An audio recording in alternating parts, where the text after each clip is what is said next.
and also Chair Emeritus of the Congressional Progressive Caucus. I'm awfully glad to see you.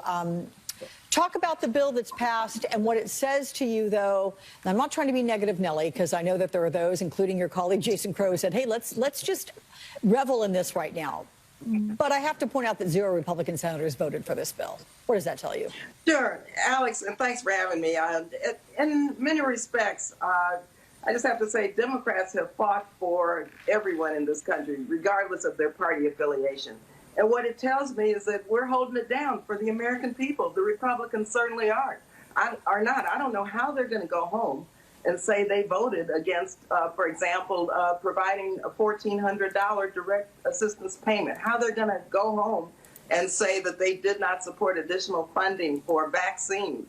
How they're going to go home and say they did not support the enhanced unemployment assistance every week. I don't know how they're going to go home and say that they did not support the 15% expansion and continuation of the expansion of SNAP benefits. Their constituents are hungry also. Their constituents need a lot of help. Their constituents are unemployed. Their constituents' children are not at home, are at home without access to going to school because the schools are not safe and ready for them to re-enter the physical location. And so how they're going to explain this, I don't know. I have no idea. But I hope people understand it was Democrats, mind you, and the vote shows that it was Democrats that fought for them, regardless of their party affiliation. Well, let me tell you, we took a good 7-8 minutes on this broadcast just live listening to that vote. And people can hear for themselves. I mean, if you're tuned into who your 2 senators are from your state, you wait to hear alphabetically when their name is called, and you know if they said yay or no. So they can be held accountable in that regard as well. Let's talk about the 8 Democratic caucus members who voted against the bill to add the bid to add the $15 federal minimum wage back into the relief package. Did this number surprise you, that number 8? What does it mean to you for any kind of effort to get this minimum wage through Congress down the road? Well, first of all, I'm disappointed. And of course, I supported and have supported $15 raise the minimum wage to $15 for a long time, Alex. Quite frankly, the Progressive Caucus, under the leadership of now Attorney General Keith Ellison, introduced this, I believe it was in 2015. And we have been fighting. And we went around the country, we held rallies, we marched, we protested, and the people in our country need this $15 minimum wage increase. And so for the life of me, I don't quite understand why that could not be supported, other than I know the parliamentarian ruled against that. But we're here to fight for another day, because $7.25 an hour, that's a poverty wage. People should not have to work and make poverty wages, and taxpayers pay for SNAP benefits, Section 8 housing, and the safety net that they need because they're working for poverty wage and can't survive. So we're here to fight for this, and we're going to get it sooner or later by any means necessary. Okay. Let me ask you about the changes that were made in the Senate, though, that narrowed the income eligibility for the stimulus checks. It lowered the unemployment benefits from $400 to $300 a week. Do you think ultimately it was necessary for compromise and to get this successful package, again, so narrowly, right along party lines? So was there any choice but to make these changes? You know, that's what happens when, first of all, one person, you know, we have the filibuster rule that we need to, you know, get rid of, first of all.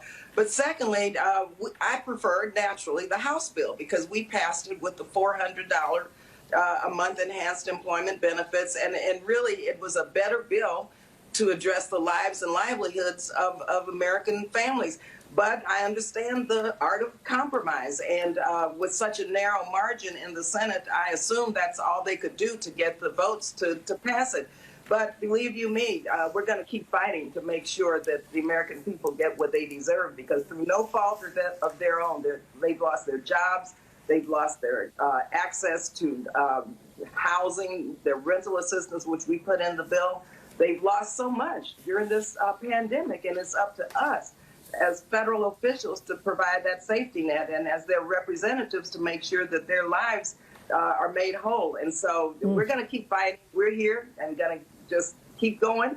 I know you will. Hopefully we'll be able to pass this on Monday and then hey, we're going to fight again for the $15 minimum wage. When you think about the horrific year-long situation so many of these people have lived through, it can't come soon enough, I'm sure, for them to get this relief.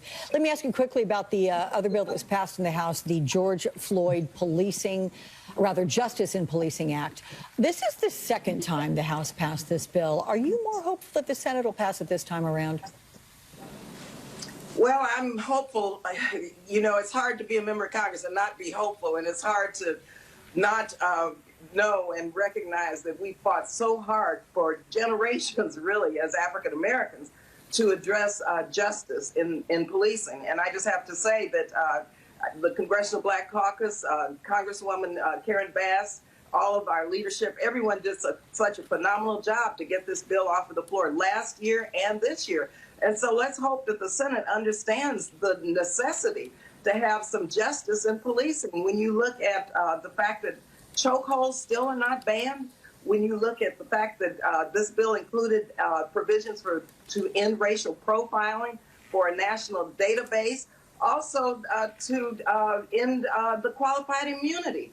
No one is above the law. These are very modest provisions, Alex. And so I'm hoping, once again, that when it gets to the Senate, reason will prevail, and that the senators understand that while it was passed with the majority of Democratic votes, that we should do this because their constituents, once again, are the victims of police misconduct also.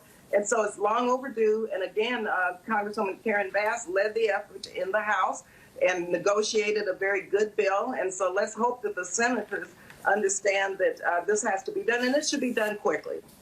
Well, let's hope so. I thank you for this conversation. Always quicker than I'd like it to be, because I could talk to you for hours. Congresswoman Barbara Lee, my fellow California girl, thank you so much for your time on this really important Saturday.